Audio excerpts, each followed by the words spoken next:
நாடுகளில் ஏதோ ஒரு மூலையில் உலகத்தில் 7 கண்டங்கள் இருக்கின்றது என்றால் அந்த 7 கண்டங்களில் ஏதோ ஒரு பகுதியில் சண்டை நடந்து கொண்டே இருக்கின்றது கடந்த ஒரு 10 ஆண்டுகளுக்குள்ளாக.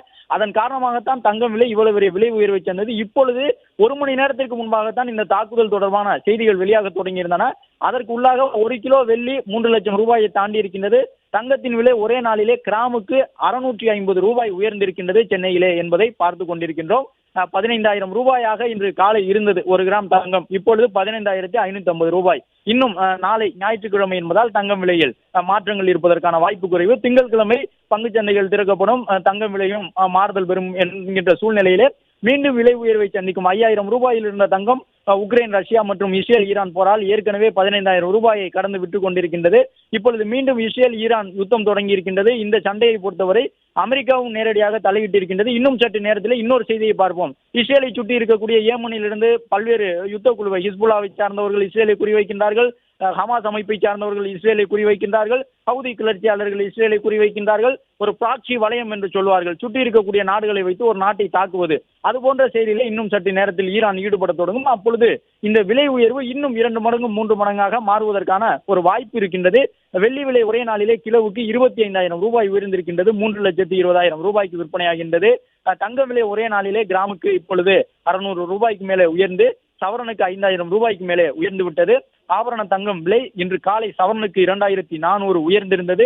இப்பொழுது 2,800 ரூபாய் உயர்ந்திருக்கின்றது. தங்கம் விலை ஒரு சவரனுக்கு 5,200 ரூபாய் ஒரே நாளிலே அதிகரித்து விட்டது. வெள்ளி விலை இன்று காலை கிலோவுக்கு 5,000 ரூபாயாக உயர்ந்திருந்தது. இப்பொழுது மேலும் 20,000 ரூபாய் உயர்ந்திருக்கின்றது. எனவே தங்கம் வெள்ளி விலை என்பது தாறுமாறாக இன்னும் சில நாட்களுக்கு உயர்ந்து கொண்டேதான் இருக்கும். கிட்டத்தட்ட 20,000 ரூபாயை ஒரு கிராம் தங்கம் கடந்தாலும் கூட அது ஆச்சரியப்படுவதற்கு இல்லை. எனவே இது போன்ற யுத்தங்கள் உலகத்தின் ஏதோ ஒரு மூலையில் நடப்பதாக நாம் கருதி கொள்ள முடியாது. இன்றைய நாளிலே நவீன தொழில்நுட்பங்கள் மூலமாக ஒன்றை ஒன்று சார்ந்துதான் நாடுகளுடைய பொருளாதாரம் இருக்கின்றது. ஒரு சங்கிலி தொடர் போல எங்கோ இஸ்ரேலில் நடக்கக்கூடிய யுத்தம், எங்கோ ஈரானில் நடக்கக்கூடிய யுத்தம், உக்ரைனில் நடக்கக்கூடிய சண்டை, ரஷ்யாவில் நடக்கக்கூடிய சண்டை, தங்கம் வெள்ளி உட்பட பல்வேறு விலை உயர்வுக்கு வழிகோலும். இந்திய பங்கு சந்தைகள் பெரிய விலை வீழ்ச்சியை சந்திப்பதற்கான ஒரு வாய்ப்பு உருவாகும். கச்சா எண்ணெய் உள்ளிட்டவற்றுக்காக நாம் அதிக அளவில் செலவிட வேண்டிய சூழ்நிலை உருவாகும். டாலருக்கு நிகரான ரூபாயினுடைய மதிப்பு வீழ்ச்சி அடையும். எனவே நாம் டாலரில் தான் பெருமளவு வணிகம் செய்வதால் அதிக பணத்தை, நம்முடைய பணத்தை டாலருக்கு நிகராக கொடுக்க வேண்டிய ஒரு சூழ்நிலை வரும். இப்பொழுதெல்லாம் டாலருக்கு நிகரான ரூபாயின் மதிப்பு 90, 91 ரூபாய் என்ற அளவில் சென்று விட்டது. அது கிட்டத்தட்ட 100 ரூபாயை நெருங்கிவிட்டால் நாட்டில் மிகப்பெரிய அளவில் விலைவாசி உயர்வு ஏற்படும். இது இந்தியாவிற்கு மட்டுமல்ல, உலகத்தில் இருக்கக்கூடிய அனைத்து நாடுகளுக்கும், சீனாவுக்கு ஒரு பாதிப்பை ஏற்படுத்தும், ரஷ்யாவுக்கு ஒரு பாதிப்பை ஏற்படுத்தும், ஜப்பானுக்கு ஒரு பாதிப்பை ஏற்படுத்தும்.